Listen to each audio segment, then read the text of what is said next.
হায়দারে কারার শেরে খোদা হযরত আলী রাদিয়াল্লাহু তাআলা আনহুয়ের কেমন ক্ষমতা ছিল সেই সম্পর্কে জানব। যার ঘরে ঠিকঠাক মতো খাবারই থাকতো না, যে ব্যক্তি প্রায় ৩ দিন পর্যন্ত রোজা রেখেই কাটিয়ে দিত, আবার ইফতারের সময় পানি পান করে ইফতার করত, কিন্তু তবুও যখন আপনারা হযরত আলী রাদিয়াল্লাহু তাআলা আনহুয়ের ক্ষমতা সম্পর্কে জানবেন তখন আশ্চর্য হয়ে যাবেন। আর এজন্যই ভিডিওটি শেষ পর্যন্ত দেখতে থাকুন। উহুদের যুদ্ধ এবং বদরের যুদ্ধর পর আল্লাহ রব্বুল আলামিনের দয়াতে মুসলমানরা খুবই শক্তিশালী হয়ে গিয়েছিল, আর অন্যদিকে যারা কাফের মুশরিক ছিল তারা দুর্বল হতে শুরু করছিল। আর সেজন্যই তারা চাইতো যে কোনো প্রকারে মুসলমানদের অস্তিত্বকে একেবারে সমাপ্ত করে দেওয়া যায় কিনা। তারা অল আউট প্ল্যান করছিল, মানে সমস্ত শক্তি দিয়ে এমন একটি যুদ্ধ করতে হবে যেন মুসলমানদেরকে একেবারে নির্মূল করে দেওয়া যায়। কাফের মুশরিকদের ভিতরে বড় বড় নেতারা একত্রিত হয়ে তারা বলাবলি করতে লাগলো, আমরা কবে এবং কখন মদিনার উপরে হামলা করব এবং মুসলমানদেরকে নির্মূল করে দেব। এরপরে ৬২৭ খ্রিস্টাব্দে জানুয়ারি মাসে কাফের এবং মুশরিকরা একসাথে জোট বেঁধে মদিনার দিকে হামলা করার উদ্দেশ্যে রওনা দিল। তারা মদিনার মরুভূমির পথে হাঁটতে হাঁটতে ক্লান্ত হয়ে গিয়েছিল, এজন্য তারা কিছুক্ষণ বিশ্রাম নিল।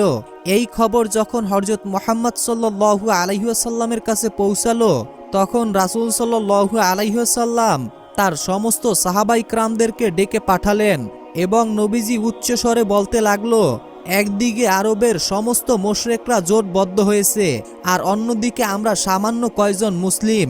হে আমার সাহাবীরা, এখান থেকেই আল্লাহ রাব্বুল আলামিনের পক্ষ থেকে সিদ্ধান্ত আসবে যে হক আর বাতিলের মধ্যে কোনটি সত্য। তখন সমস্ত সাহাবায়ে কিরামরা ভাবতে লাগলো, এত বড় কাফের মুশরিকদের সঙ্গে আমরা কিভাবে লড়াই করব। তখন সালমান ফারসি রাদিয়াল্লাহু তাআলা আনহু বললেন, ইয়া রাসূলুল্লাহ, আমাদের মদিনায় তো ৩ দিক দিয়ে পাহাড় দ্বারা বেষ্টিত, আর যাওয়া আসার জন্য শুধুমাত্র একটা রাস্তাই খোলা আছে।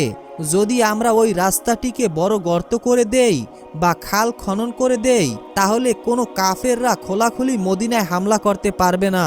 হযরত সালমান ফারসি রাদিয়াল্লাহু তাআলা আনহুয়ের কথা শুনে নবীজি সাল্লাল্লাহু আলাইহি ওয়াসাল্লাম তখন বললেন, হে আমার সাহাবীগণ, তোমরা সকলেই যার যার মতো করে কাজে লেগে পড়ো এবং ওখানে বড় একটি খাল খনন করে দাও যাতে কাফের মুশরিকরা সরাসরি মদিনায় হামলা করতে না পারে।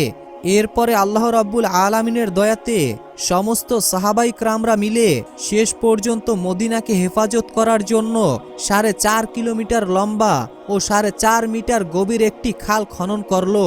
খন্দকের যুদ্ধে কাফের মুশরিকরা মুসলমানদের বিপক্ষে আবু সুফিয়ান তৎকালীন বিশ্বের সবচেয়ে বড় বীর আমর বিন মারহাবকে নিয়ে এসেছিল। আরবের বড় বড় পালোয়ানেরা পর্যন্ত আমর বিন মারহাবকে দেখে ভয় পেত। আর এত সব পালোয়ান সহ তারা মদিনার কাছে এসে দেখলো মদিনার প্রবেশ পথে একটি বড় খাল খনন করা হয়েছে, যা দেখে তারা ভীষণ অবাক হলো এবং আমর বিন মারহাব বলল, এত বড় খন্দক এত সামান্য কয়েকজন মানুষ কেমন করে খুঁড়েছে, এবার আমরা মদিনার উপরে কিভাবেই বা আক্রমণ করব। এরপরে তারা ৬ সপ্তাহ পর্যন্ত মদিনার বাইরে এসে অপেক্ষা করতে থাকলো সুযোগের জন্য। এরপরে আমর বিন মারহাব বলল, এটা তো আমাদেরকে অপমান করার জন্য করা হয়েছে, আর আমি এখানে খালের পাড়ে বসে মদিনাবাসীর জন্য অপেক্ষা করতে পারবো না। আমি এখনই খাল টপকে মদিনায় ঢুকছি, তোমরা যদি আমার সঙ্গে কেউ যেতে চাও তাহলে আসতে পারো, আর যদি কেউ না যেতে চাও তাহলে তোমরা এখানেই থেকে যাও। আমি দেখছি কিভাবে মদিনাবাসী আমার হাত থেকে বেঁচে যায়। সে মদিনায় প্রবেশ করলো খাল টপকে, তারপর জোরে জোরে চিৎকার করে তখন বলতে লাগলো, হে মুসলমান মিথ্যাবাদী কাপুরুষেরা, যদি কারো ক্ষমতা থাকে তাহলে বের হয়ে আসো আমার সঙ্গে মোকাবেলা করতে, অথবা আমার হাতে হত্যা হয়ে যাও। আমর বিন মারহাবের এই চিৎকারের গর্জনে সমস্ত সাহাবায়ে কিরামরা নিজেদের চক্ষু দৃষ্টিকে নিচু করে রাখলো আর চুপ থেকে গেল। তখনই হযরত আলী রাদিয়াল্লাহু তাআলা আনহু সোজা হয়ে দাঁড়ালেন আর বললেন, ইয়া রাসূলুল্লাহ, আপনি আমাকে অনুমতি দিন, আমি সেখানে যাব এবং আমর বিন মারহাবকে কতল করে আসব। রাসূল সাল্লাল্লাহু আলাইহি ওয়াসাল্লাম তখন বললেন, হে আলী, তুমি বসে পড়ো, তুমি কি দেখতে পাচ্ছ না তোমার সামনে কে আছে? তোমার সামনে বিশ্ববিখ্যাত পালোয়ান আমর বিন মারহাব আছে, যার সঙ্গে তুমি মোকাবেলা করতে পারবে না, কেননা তুমি এর মোকাবেলাকারী নও আর তোমার বয়সও এখনো কম। সেই সময় শেরে খোদা হযরত আলী রাদিয়াল্লাহু তাআলা আনহু এর বয়স মাত্র 23 বছর ছিলেন। তারপর ওমর বিন মারহাব আবারও চিৎকার করে বলতে থাকে, হে মুসলমান কাপুরুষের দল, তোদের সেই জান্নাত কোথায় যেটির দাবি করিস? হেরে যাবি বলে মাথা নত করিস, লজ্জা করে না? তোরা না শহীদ হলেই জান্নাতে চলে যাবি? তোদের মধ্যে কি এমন একজনও নেই যে জান্নাতের সুঘ্রাণ পেতে চায়? তখন মুসলমানদের মধ্যে বড় বড় বাহাদুর পালোয়ান বসা ছিল, যারা কেউ নড়াচড়া করছিল না, সবাই চুপ ছিল। কিন্তু আবারও বসে থাকতে পারলেন না শেরে খোদা হযরত আলী রাদিয়াল্লাহু তাআলা আনহু। আবারও সোজা হয়ে দাঁড়িয়ে রাসূল সাল্লাল্লাহু আলাইহি ওয়াসাল্লামকে বলল, ইয়া রাসূল আল্লাহ, আপনি আমাকে শুধুমাত্র অনুমতি দিন, আমি এই জালিম শয়তানের মুখ বন্ধ করে ছাড়ব। তখন রাসূল সাল্লাল্লাহু আলাইহি ওয়াসাল্লাম বললেন, হে আলী, তুমি বসে যাও, তুমি কি দেখতে পাচ্ছ না তোমার সামনে ওমর আছে? এরপরে রাসূল সাল্লাল্লাহু আলাইহি ওয়াসাল্লাম নিজেই বললেন, কি এমন আসো যে এই কাফেরের মুখ বন্ধ করবে? এমন কথা শুনে সবাই নিজের নজরকে নিচের দিকে রাখলো আর সবাই তখন বলতে লাগলো, ইয়া রাসূল আল্লাহ, আপনি কি জানেন না এই ওমর বিন মারহাব এক হাতে উটের বাচ্চাকে ধরে রাখে আর অন্যদিকে শত শত শত্রুদের উপরে একসাথে তরবারি চালায়? এই শয়তানের সাথে কি লড়াই করতে পারবে? এরই মধ্যে হযরত আলী রাদিয়াল্লাহু তাআলা আনহু সদৃঢ়ভাবে তৃতীয়বারের মতো দাঁড়িয়ে গেলেন আর বলতে লাগলেন, হে আমার আকা, আপনি শুধুমাত্র আমাকে অনুমতি দিন, আমি এই কাফেরের মুখ চিরতরে বন্ধ করে দিব। তৃতীয়বার বলার পর হযরত আলী রাদিয়াল্লাহু তাআলা আনহুকে রাসূল সাল্লাল্লাহু আলাইহি ওয়াসাল্লাম যাওয়ার অনুমতি দিলেন এবং হযরত আলী রাদিয়াল্লাহু তাআলা আনহুকে বললেন, হে আলী, আমি যেন এটা শুনতে পারি না যে আমার আলী পরাজিত হয়ে আসছে, আমি যেন এটাই শুনি যে আমার আলী বিজয় বেশে এসেছে। এরপরে রাসূল সাল্লাল্লাহু আলাইহি ওয়াসাল্লাম তাকে যাওয়ার অনুমতি দিলেন। অনুমতি পাওয়ার সঙ্গে সঙ্গে হযরত আলী রাদিয়াল্লাহু তাআলা আনহু এক হাতে ডাল আর অন্য হাতে তরবারি নিয়ে ওমর বিন মারহাবের কাছে পৌঁছে গেল।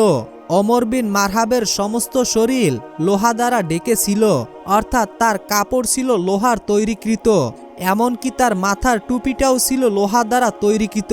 ওমর বিন মারহাব হযরত আলী রাদিয়াল্লাহু তাআলা আনহুকে দেখে বলতে লাগলেন, তুমি আবার কে? হে যুবক, তুমি কেন এখানে মরতে এসেছো? এটা শুনে হযরত আলী রাদিয়াল্লাহু তাআলা আনহু বলতে লাগলেন, আমি কারারে হায়দার, আমার মা আমার নাম রেখেছে কারারে হায়দার। আপনাকে জানিয়ে রাখতে চাই, হায়দার খুবই শক্তিশালী দক্ষ একটি সিংহকে বলা হয়ে থাকে, আর কারার বলা হয়ে থাকে ফিরে ফিরে আক্রমণকারীকে। আর এজন্যই হযরত আলী রাদিয়াল্লাহু তাআলা আনহু এর উপাধি ছিল কারারে হায়দার, অর্থাৎ ফিরে ফিরে আক্রমণকারী সিংহ। ওমর বিন মারহাব আবারও বলতে লাগলো, তুই যেমনভাবে এসেছিস বাসা, সেভাবেই ফিরে যা, কেননা আমি বাচ্চাদেরকে মারতে চাই না। হযরত আলী রাদিয়াল্লাহু তাআলা আনহু তখন বললেন, কিন্তু আমি তো তোকে মারতে এসেছি। এমন কথা শুনে ওমর বিন মারহাব খুবই রাগান্বিত হয়ে গেল আর সেজন্য এগিয়ে এসে হযরত আলী রাদিয়াল্লাহু তাআলা আনহু এর উপরে হামলা করলো। হযরত আলী রাদিয়াল্লাহু তাআলা আনহু এর ডালের উপরে এত জোরে আঘাত করলো যে তার ডাল দুই টুকরো হয়ে তরবারির কিছুটা আঘাত হযরত আলী রাদিয়াল্লাহু তাআলা আনহু এর গার মোবারককে ক্ষতবিক্ষত করে দিল। কিন্তু এবার হযরত আলী রাদিয়াল্লাহু তাআলা আনহু কারারে হায়দার হলেন, অর্থাৎ ফিরে ফিরে হামলা করতে লাগলো। তিনি ঘুরে দাঁড়িয়ে ওমর বিন মারহাবের উপরে এত জোরে হামলা করলো যে যেখানে ওমর বিন মারহাবের ডাল দুই টুকরো তো হলোই, তার পাশাপাশি ওপর থেকে নিচ পর্যন্ত ওমরের শরীর দুই খণ্ডিত হয়ে গেল। বলা হয়ে থাকে ইতিহাসে এত জোরে তরবারি দিয়ে কেউ কাউকে কোনোদিন আঘাত করতে পারেনি, কেননা আলীর এক আঘাতে ওমরের ডাল দুই টুকরো হলো। এছাড়াও ওমর বিন মারহাবের গায়ে ছিল লোহার কাপড় এবং শরীর দুই টুকরো হয়ে গেল। তারপর হযরত আলী রাদিয়াল্লাহু তাআলা আনহু ওমরের লাশের উপরে দাঁড়িয়ে বলল, তুই আমার সঙ্গে কেমন করে মোকাবেলা করবি পাথরের পূজারী, আর আমি রব্বে মুহাম্মাদের গোলাম। পরের দিন রাসূল সাল্লাল্লাহু আলাইহি ওয়াসাল্লাম সকল সাহাবায়ে কিরামদেরকে উদ্দেশ্য করে বললেন, আমি কাল বিজয়ের পতাকা একজনের হাতে তুলে দেব। এর পরের দিন রাসূল সাল্লাল্লাহু আলাইহি ওয়াসাল্লাম সকালে হযরত আলী রাদিয়াল্লাহু তাআলা আনহুকে খুঁজতে বেরিয়ে পড়লেন। কোথাও হযরত আলী রাদিয়াল্লাহু তাআলা আনহুকে খুঁজে পাওয়া যাচ্ছিল না। এরপরে রাসূল সাল্লাল্লাহু আলাইহি ওয়াসাল্লাম সকল সাহাবায়ে কিরামদেরকে ডেকে বললেন, হযরত আলী রাদিয়াল্লাহু তাআলা আনহু কোথায় আছে, তাকে ডেকে নিয়ে আসো। এরপরে সাহাবায়ে কিরামরা বলল, ইয়া রাসূলুল্লাহ, আলী চোখে ঝাপসা দেখতেছে, সে খুবই অসুস্থ। এই কথা শুনে মুহাম্মদ সাল্লাল্লাহু আলাইহি ওয়াসাল্লাম বললেন, আলী রাদিয়াল্লাহু তাআলা আনহুকে তোমরা গিয়ে নিয়ে আসো। এরপরে আলী রাদিয়াল্লাহু তাআলা আনহুকে নিয়ে আসলেন। এরপরে রাসূল সাল্লাল্লাহু আলাইহি ওয়াসাল্লাম তার চোখ মোবারকে হাত বুলিয়ে দিলেন। সাথে সাথে আলী রাদিয়াল্লাহু তাআলা আনহু পরিপূর্ণ সুস্থ হয়ে গেলেন। অতঃপর বিজয়ের সেই পতাকা নিয়ে হযরত আলী রাদিয়াল্লাহু তাআলা আনহু এর সাথে সমস্ত সাহাবায়ে কিরামরা যেতে লাগলো এবং সাহাবায়ে কিরামরা হযরত আলী রাদিয়াল্লাহু তাআলা আনহুকে দেখে তাদের মনের শক্তি ও অন্তরের শক্তি বৃদ্ধি পেয়েছিল। হযরত আলী রাদিয়াল্লাহু তাআলা আনহু যখন ইহুদিদের সেই কেল্লার কাছাকাছি পৌঁছালেন, তখন তিনি দেখলেন সেই কেল্লার যে প্রধান দরওয়াজাটি ছিল সেটি খুবই বড় ছিল এবং সেটি বন্ধও ছিল। এটি খোলা এবং বন্ধ করার জন্য ৭০ জন মানুষের প্রয়োজন হতো। এরপরে হযরত আলী রাদিয়াল্লাহু তাআলা আনহু এক হাতে করে তলোয়ার চালাতে শুরু করলেন আর অন্য হাতে এসে দরওয়াজাকে হিলাতে হিলাতে উফরে ফেললেন আর সাহাবায়ে কিরামদেরকে বলতে লাগলেন, আপনারা সকলেই এই কেল্লার ভিতরে প্রবেশ করুন। আর তারপর হযরত আলী রাদিয়াল্লাহু তাআলা আনহু সেই সময় পর্যন্ত দরওয়াজাটিকে উপর করে রেখেছিল যতক্ষণ পর্যন্ত মোটামুটি ৬০০ জন সাহাবায়ে কিরামরা সেখানে প্রবেশ করতে না পারছিল। যখন সমস্ত সাহাবায়ে কিরামরা সেই কেল্লার ভিতরে প্রবেশ করলো, তখন হযরত আলী রাদিয়াল্লাহু তাআলা আনহু সেই দরওয়াজাটিকে ছুঁড়ে ফেলে দিলেন এবং সেটি আলী রাদিয়াল্লাহু তাআলা আনহু এর কাছ থেকে কয়েক গজ দূরে গিয়ে পড়ছিল। তো যার শক্তি ৭০ জন মানুষের সমান ছিল, তিনিই তো শেরে খোদা হযরত আলী রাদিয়াল্লাহু তাআলা আনহু। সমস্ত যোদ্ধাদের বাহাদুরি যেখানে শেষ হতো, তখন হযরত আলী রাদিয়াল্লাহু তাআলা আনহু এর বাহাদুরি শুরু হতো। আজও মুসলিম বিশ্বে সেনাবাহিনীর ট্যাঙ্ক কামান থেকে শুরু করে যুদ্ধ অস্ত্র, যুদ্ধ বিমান সকল কিছুতেই হযরত আলী রাদিয়াল্লাহু তাআলা আনহু এর নাম যুক্ত করার চেষ্টা করে। সুবহানাল্লাহ। কিয়ামত পর্যন্ত সকল মুসলিম যোদ্ধাদের সর্বশ্রেষ্ঠ অনুপ্রেরণার নাম হচ্ছে শেরে খোদা হযরত আলী রাদিয়াল্লাহু তাআলা আনহু। সময়টা ছিল নবীজির নবুয়ত প্রাপ্তির